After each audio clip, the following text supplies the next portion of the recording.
చేస్తున్నారండి దసరా స్పెషల్? మా పిల్లం చికెన్ బిర్యానీ వండుతా అంటే చికెన్ కట్ చేసిన.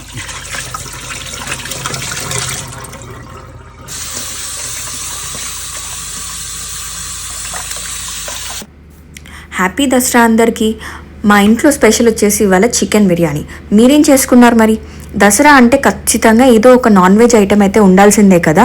ఇండియాని మిస్ అయ్యేది ఇలాంటి పండగలప్పుడే. అన్నిటికంటే మాకు పెద్ద ఫెస్టివల్ దసరానే. కానీ ఇక్కడ హాలిడే ఉండదు కాబట్టి వీక్ డే వచ్చింది అని అంటే జస్ట్ నార్మల్ డేనానే ఉంటుంది, నథింగ్ స్పెషల్. అందుకే అట్లీస్ట్ ఫుడ్ అయినా చేసుకొని తింటాం. నాకు స్కూల్లో ఉన్న టైంలో ఫేవరెట్ ఫెస్టివల్ అంటే దసరానే. ఎందుకంటే ఫ్యామిలీ అంతా కలిసి ట్రిప్స్కి వెళ్తుండే. ఫ్యామిలీ అంటే ఉట్టి మేము నలుగురమే కాదు, నాన్న వాళ్ళ సైడ్ కంప్లీట్ ఫ్యామిలీ ఒక 30-40 మెంబర్స్ పెద్ద బస్ తీసుకొని ఒక 4-5 రోజులు హ్యాపీగా అన్నీ మర్చిపోయి ట్రిప్కి వెళ్తుండే అనమాట.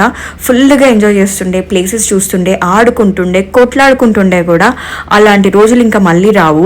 ఇప్పుడు అందరూ పెద్దవాళ్ళు అయిపోయారు, తిరగలేరు. పిల్లలేమో అందరూ బిజీ అయిపోయారు.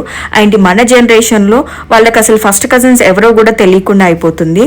అలా ఉంది పరిస్థితి. ఇక్కడ మా చికెన్ బిర్యానీ అయితే కుక్ అయిపోయిందనమాట. అప్పటి వరకు వీడియో తీసి కరెక్ట్ బిర్యానీ అయిన తర్వాత వీడియో తీయడం మర్చిపోయాను. అందుకనే సగమైన తీసి పెడుతున్నాను. అందరూ ఇంతకేం వంట చేసుకున్నారో కింద కామెంట్ చేసి చెప్పండి. Bye bye.